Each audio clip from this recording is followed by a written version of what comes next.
Hello বন্ধুরা, তোমাদের সকলকে স্বাগত জানাই আমার YouTube channel Amar Jibon and এডুকেশনে। তো তোমরা নিশ্চয়ই জানো তোমরা ক্লাস 6 এর তোমাদের ফার্স্ট সামেটিভ ইভ্যালুয়েশন খুব জলদি জলদি এবং তাড়াতাড়ি হতে চলেছে। তো আজকে আমরা কিছু মানুষের অনুরোধে আমরা এনেছি যে ফার্স্ট সামেটিভের ইংলিশ ক্লাস 6 এর যে ইংলিশ বিষয়টি সেই বিষয়টি। চলো আজকে আমরা জেনে নিই যে বিভিন্ন যে পরীক্ষা হচ্ছে তোমাদের সেই বিষয়ে ইংলিশে কি কি আসতে পারে। প্রথমে দেখো, এখানে তোমরা দেখতে পাচ্ছ নিশ্চয়ই যে একটি রিডিং প্যাসেজ দেওয়া আছে। রিডিং প্যাসেজের মধ্যে যে জিনিসটি দেওয়া আছে সেটা হলো একটা সিন দেওয়া আছে। দেখো কি বলেছে প্রথমটা, read the following passage and answer the questions below. Bholenath the potter was out in the night looking for his donkey in the storm. মানে ভোলানাথ হলো একজন কুমোর, সে রাত্রিতে বাইরে বেরিয়েছে তার গাধাটিকে খুঁজতে এই ঝড়ের রাতে। সাডেনলি হঠাৎ he saw an animal huddled in the dark against the wall of the woman's hut. হঠাৎই সে দেখেছিল একটি পশুকে যে কিনা অন্ধকারের সাথে গা মিশিয়ে বসে আছে সেই বুড়িটির দেয়ালের পাশেই। তো দেখো প্রথমে বলা আছে যে এর দাগের কি দিয়ে আছে, এর দিয়ে আছে যে টিক দ্য কারেক্ট অল্টারনেটিভ, যেটা ঠিক সেটাতে তুমি টিক চিহ্ন দাও। কি দিয়ে আছে, ভোলেনাথ ওয়াজ এ ফার্মার। ভোলানাথ হলো একজন চাষি, নাকি ওয়েভার, নাকি পটার। কি হবে, ভোলেনাথ হবে একজন পটার। তাহলে আমরা সি এরটা দেখতে পাচ্ছি। দুয়ের দাগের প্রশ্নটা কি দিয়ে আছে দেখো, দুয়ের দাগে দিয়ে আছে Bholenath was looking for his. Bholenath খুঁজতে পেরেছিল কাকে, ডাঙ্কি, টাইগার না হর্স। কি হবে, তার ডাঙ্কিকে অর্থাৎ তার গাধাটিকে। পরের দেখো যে জিনিসটি দেওয়া আছে সেটা হচ্ছে বিয়ের দাগে write true and false statement and false statement in the box below.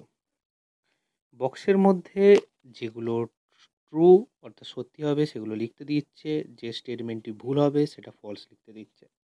তাহলে প্রথম কি আছে, 1, ভোলেনাথ ওয়াজ out in the morning. Bholenath নাকি সকালবেলা বেরিয়েছিল, তাই কি না, ভুল। কারণ ভোলেনাথ কখন বেরিয়েছিল, আউট ইন দ্য নাইট। তাহলে এটা কি হবে, এটা হবে আমাদের ফলস হয়ে যাবে। তারপর দেখো, তারপর কি আছে, ভোলেনাথ স an animal running in the dark. Bholenath দেখলো যে একটা পশু এই অন্ধকার রাতে দৌড়ে চলে যাচ্ছে, তাই কি না। এখানে আমরা দেখেছি যে সে দেখলো যে an animal huddled in the dark against the wall of the woman's heart.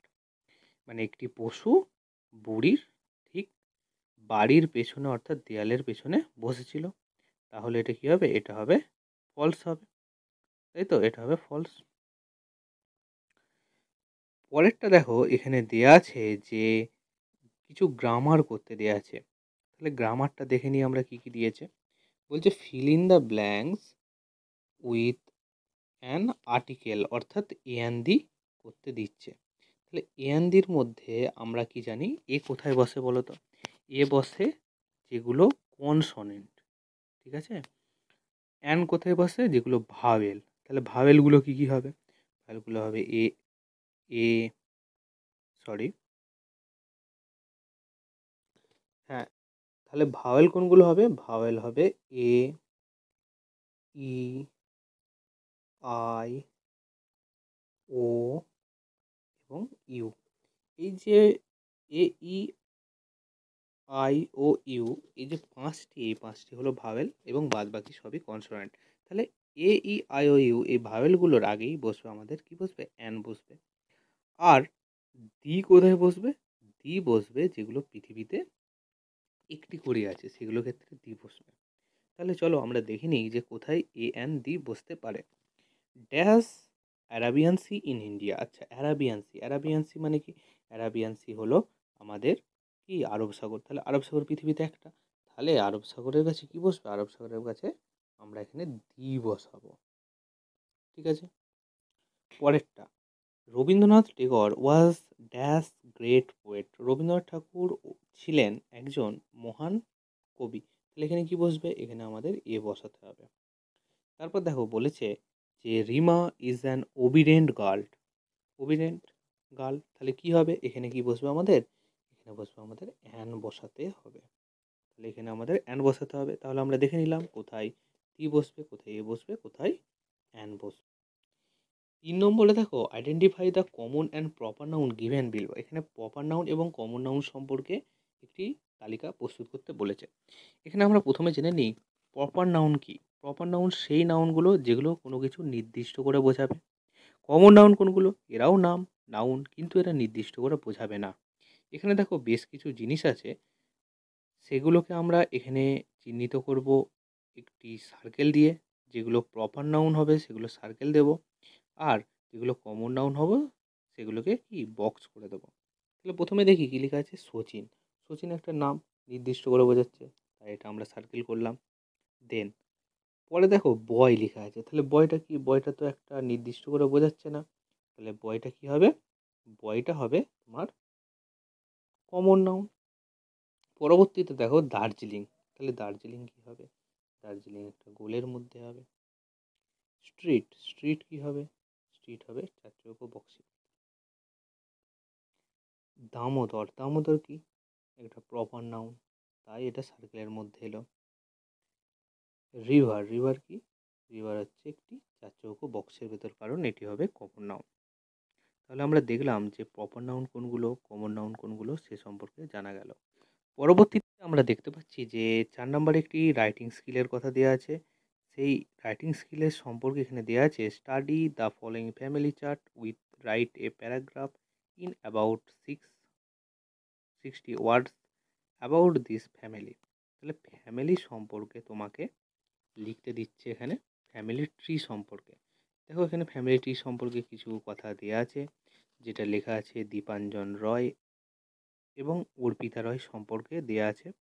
এদের স্বামী স্ত্রী, এনারা দীপাঞ্জন রয় হেডমাস্টার, অর্পিতা রয় হাউসওয়াইফ। এনাদের ছেলে ছেলে আছে, দুজন ছেলে, একজন বরুণ রয়, একজন বাণী রয়। বরুণ রয় একজন টিচার, তার স্ত্রী হচ্ছে সঙ্গীতা ঝা। তাদের আবার ছেলে মেয়ে আছে, একজন হচ্ছে ক্লাস 6-এ পড়ে, যেটা লেখক অর্থাৎ আমি নিজে, এবং অঙ্কিতা রয় যেটা হচ্ছে স্কুল স্টুডেন্ট অর্থাৎ ক্লাস 3-তে। এবারে আমার ব্যাপার হলো যে এই রাইটিং স্কিলটা আমি তোমাদের শেষে লাগিয়ে দেবো বা যুক্ত করে দেবো। তোমরা অবশ্যই এটি চেক করে নিও। রাইটিংটা কিভাবে লিখতে হয় সেটাও আমি বলে দিচ্ছি, ঠিক আছে? ওকে। তোমাদের এই অনুরোধে আজকে আমি ক্লাস 6-এর ইংলিশ প্রথম পর্যায়ে ক্রমিক মূল্যায়ন সম্পর্কে আমি প্রশ্নোত্তর পর্ব সারলাম। তাই তোমাদের কাছে বিনীত নিবেদন যে তোমরা অবশ্যই সাবস্ক্রাইব করো চ্যানেলটাকে, শেয়ার করো বেশি বেশি করে বন্ধুদের মাঝে, এবং সবাইকে জানাও এই চ্যানেলটি সম্পর্কে। এটা তোমাদেরই চ্যানেল, তোমাদের এখানে সহযোগিতার খুব প্রয়োজন। এই বিষয়টা সবাইকে লিখার জন্য অনুরোধ করা হলো।